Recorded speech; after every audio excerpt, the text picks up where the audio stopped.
Dorothy Dandridge. Dorothy Dandridge was a trailblazer, a woman who broke barriers while carrying the weight of an industry's prejudice.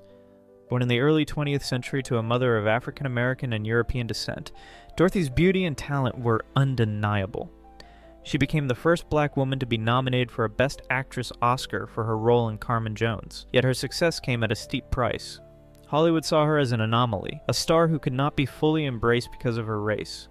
She was often cast in roles that exoticized her, and despite her fame, she was denied the same opportunities and pay as her white counterparts. Off-screen, she faced humiliating discrimination, from being barred from certain hotels to being forced to use separate facilities on set.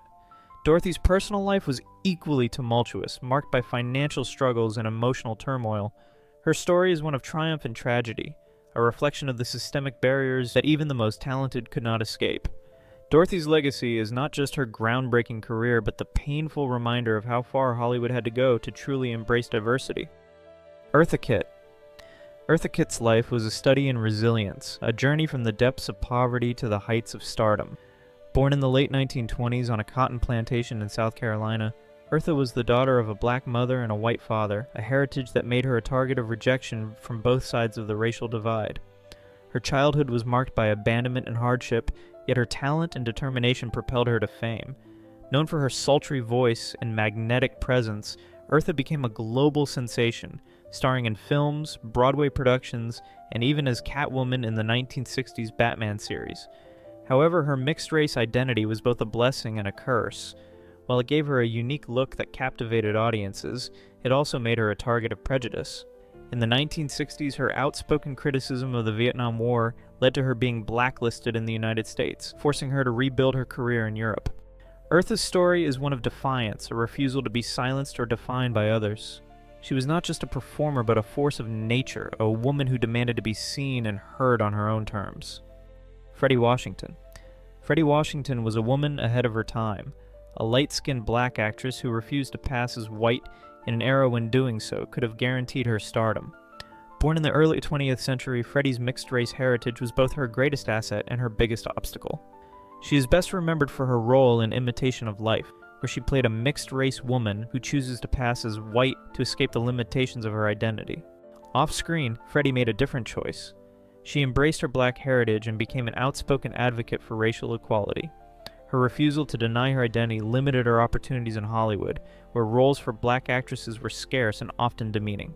Freddie co-founded the Negro Actors Guild of America, fighting for better representation and opportunities for black performers. Her career was short-lived, not because of a lack of talent, but because of an industry that could not see beyond her race.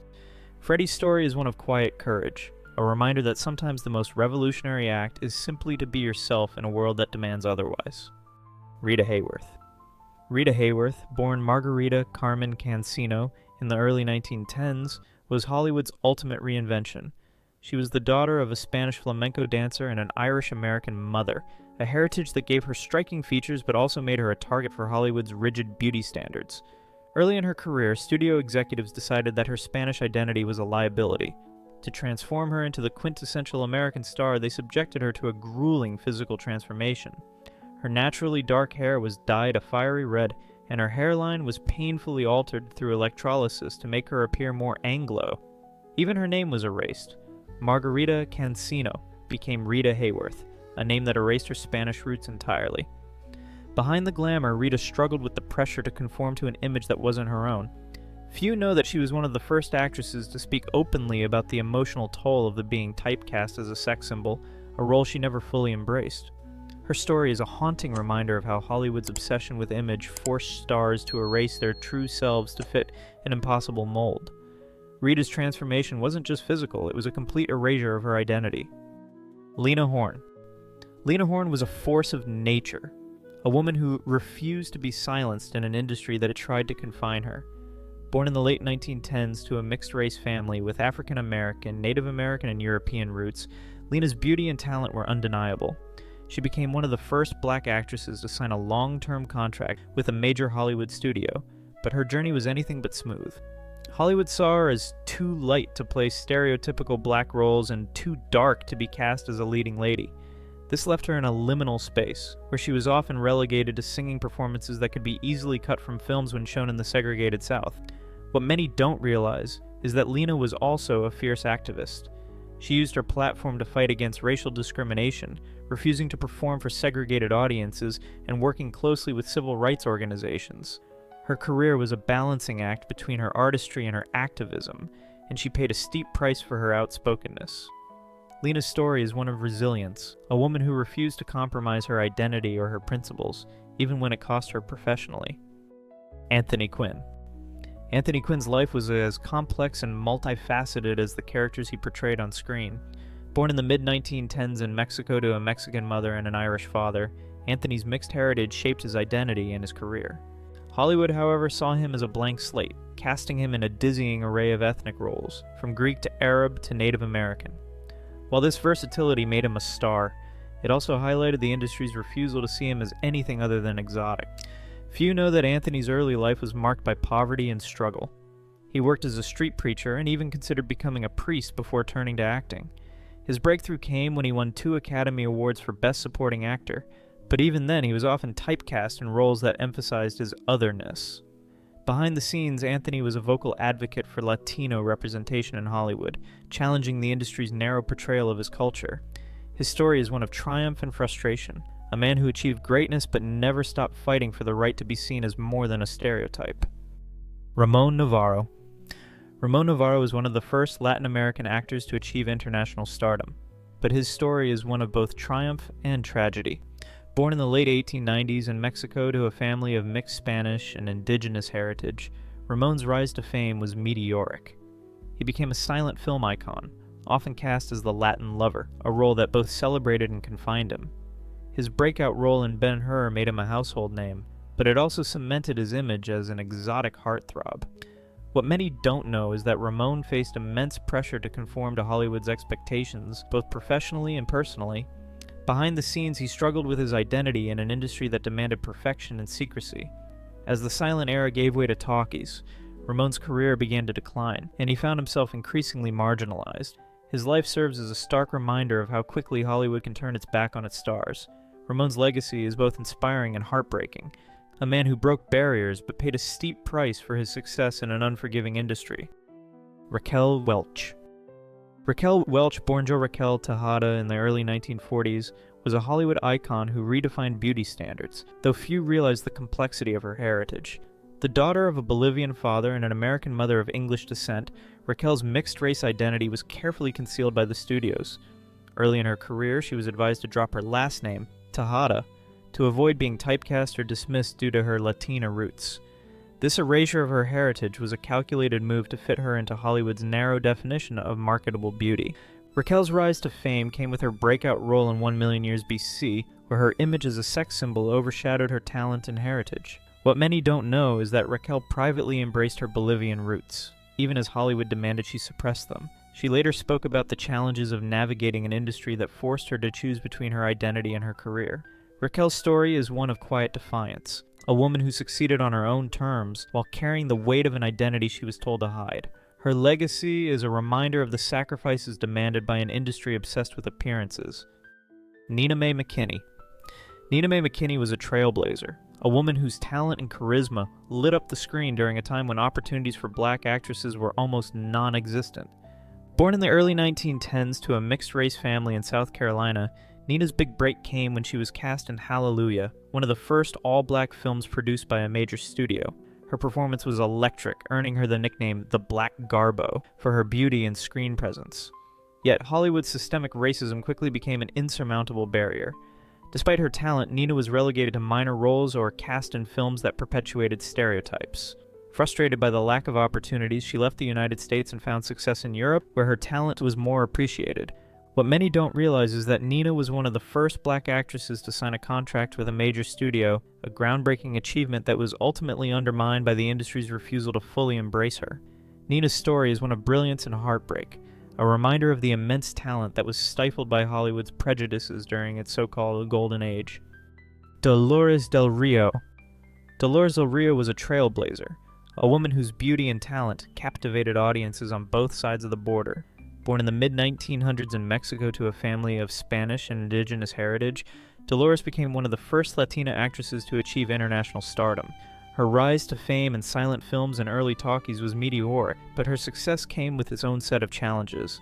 Hollywood embraced her as an exotic beauty, casting her in roles that emphasized her otherness while ignoring her depth as an actress. What many don't realize is that Dolores was one of the first stars to challenge Hollywood's typecasting. She returned to Mexico in the 1940s and became a key figure in the golden age of Mexican cinema, where she was finally able to take on complex, meaningful roles. Behind the scenes, Dolores was also a fierce advocate for cultural exchange, working to bridge the gap between Hollywood and Mexican cinema. Her story is one of reinvention, a woman who refused to be confined by the limitations of an industry that saw her as little more than a symbol of exotic allure. Dolores' legacy is one of artistry and defiance, a reminder of the power of reclaiming one's narrative. Maria Montez. Maria Montez, born Maria Africa Gracia Vidal in the early 1910s in the Dominican Republic, was a star who embodied Hollywood's obsession with exoticism. The daughter of a Spanish father and a Dominican mother, Maria's mixed heritage gave her a striking appearance that Hollywood eagerly exploited. She became known as the Queen of Technicolor for her roles in lavish adventure films like Cobra Woman and Ali Baba and the 40 Thieves, yet behind the glamorous costumes and larger-than-life characters, Maria's career was built on a carefully curated image that erased much of her true identity. Hollywood marketed her as a mysterious European beauty, downplaying her Dominican roots to fit her into the industry's narrow standards of acceptability. Few know that Maria was fiercely proud of her heritage and often spoke about her Dominican upbringing in private, even as the studios silenced her public acknowledgement of it. Her life was tragically cut short in the early 1950s, but her legacy endures as a symbol of both the opportunities and limitations faced by mixed-race actors in Hollywood's golden age. Maria's story is one of duality, a woman celebrated for her beauty, but constrained by an industry that refused to fully embrace her identity. Paul Robeson. Paul Robeson was a towering figure, a man whose talent and intellect transcended the limitations imposed by his time. Born in the late 1890s to a father who had escaped enslavement and a mother of mixed African-American and Lenape Native American heritage, Paul's life was a testament to resilience and brilliance. He was a celebrated actor, singer, and activist, known for his commanding performances in films like The Emperor Jones and Showboat. Yet his success in Hollywood was always overshadowed by the industry's refusal to fully embrace him. Paul was often cast in roles that perpetuated stereotypes, despite his efforts to bring dignity and depth to his characters. What many don't realize is that Paul's activism made him a target of intense scrutiny. He used his platform to speak out against racism and colonialism, actions that led to his blacklisting during the McCarthy era. His career in Hollywood was effectively ended, but Paul never wavered in his commitment to justice. His story is one of extraordinary talent and unyielding courage, a reminder of the price paid by those who dared to challenge the status quo in an unforgiving industry. Frank Silvera. Frank Silvera was a chameleon, an actor whose versatility allowed him to play a wide range of characters, often at the expense of his true identity. Born in the early 1910s in Jamaica to a mixed-race family of African, Jewish, and Spanish descent, Frank's heritage was both a blessing and a curse in Hollywood. His light skin allowed him to pass as white, and he was frequently cast in roles that erased his black identity. Frank portrayed characters of various ethnicities, from Mexicans to Italians to Middle Easterners, but rarely was he allowed to play someone who reflected his own background. What many don't realize is that Frank was also a trailblazer behind the scenes.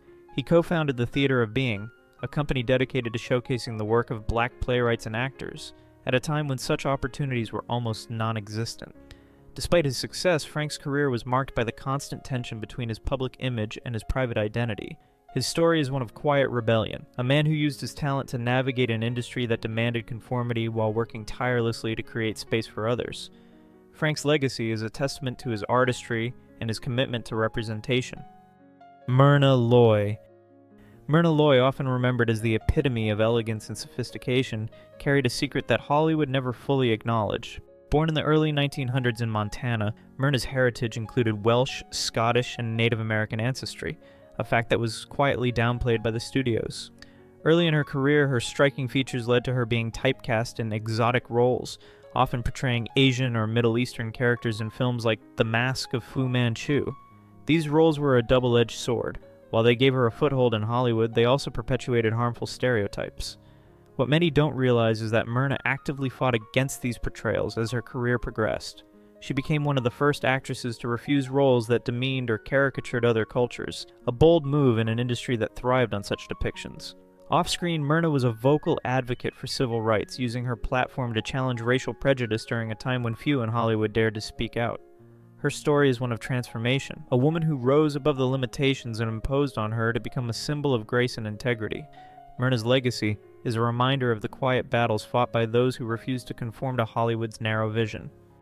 Gail Sondergaard. Gail Sondergaard's career was a study in contrasts, a journey from acclaim to obscurity shaped by forces beyond her control.